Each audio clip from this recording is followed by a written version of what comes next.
Then Jesus, we see him and he goes and he's anguished in his heart, and he goes to prayer, and he gets his fellows there to pray with him, and unfortunately they don't last the night. And we read in Scripture about how much anguish was in his heart at that time, how difficult that was. And let me come back to what I was first starting to say to you this morning, and come back to thinking about, can you relate to a time when you've had that gut sick feeling that whatever it happened to be, now you take that and magnify that. If you knew what was just about to happen, you knew Jesus had seen that this is what they did. Jesus wasn't the first one. It wasn't as if he didn't know what that was going to mean. He knew full well what that meant. And so we see him in that time, he's praying and he's saying, God, if you can take this thing away, please do. But your will, not mine. And we see him doing that. We see him handed over. We see him mistreated. We see him beaten. We see him bounced around the political leaders of the day, not wanting to really kind of get their hands dirty, going, oh, well, you're actually his problem, and someone else saying, no, you're actually their problem. And we see at the end there where they'd rather hand over a bad man and crucify a good man. And these are the realities of what happened in this last week. See what the soldiers did to him. I'm not going to get into that. There's some big kids in here. And we see the walk that he took with the cross. Can you begin to imagine? Can you begin to imagine? I doubt it very much. Any of us can.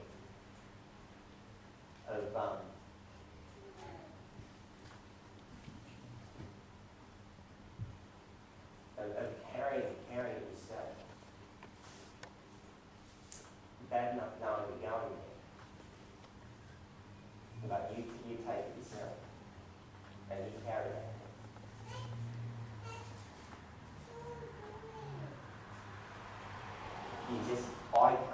I can't get anywhere near in my mind close enough to comprehend what that was like.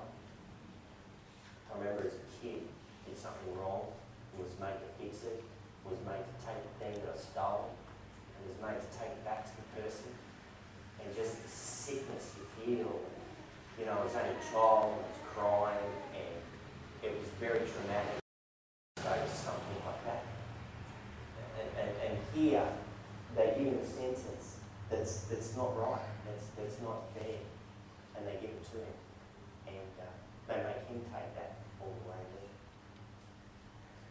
there. These are some of the things that transpired during this last week.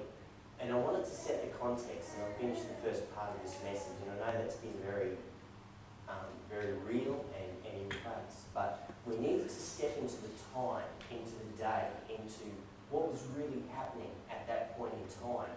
Because when I come back shortly, we're going to start looking closer at Palm Sunday. We're going to start looking closer at what was the confession they were making when they were throwing down the palm branches. What were they saying when they were saying, Hosanna to the Son of David? What were the things that were happening at that point in time?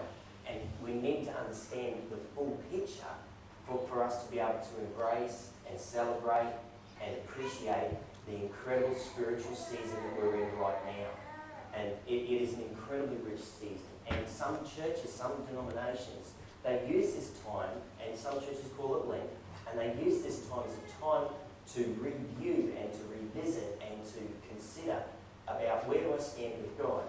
A number of Protestant churches don't do that because a number of Protestant churches believe that we should continually, John Wesley, one of the heritage from this denomination, he would talk about keeping short accounts with God, which means, like on a daily basis, you should be going through that process. But some denominations set a particular time of the year to do that, and they have what's called this Lent time. And so over these weeks that have been transpiring, and I haven't touched on it deliberately because I realise that's not one of the ways that we kind of approach or emphasise within the Church of the Nazarene.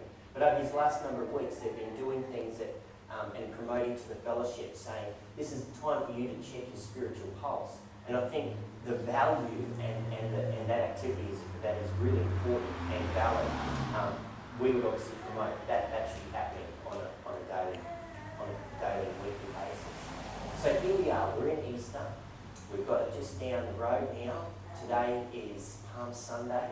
Next Sunday is Resurrection Sunday. This up and coming Friday is Good Friday. This up and coming Thursday is what they call Maundy Thursday, which is the time when Jesus got together with his disciples around the table and shared the last Passover meal. And when Jesus said at that time, as we celebrate this, he said, I am the new Passover lamb.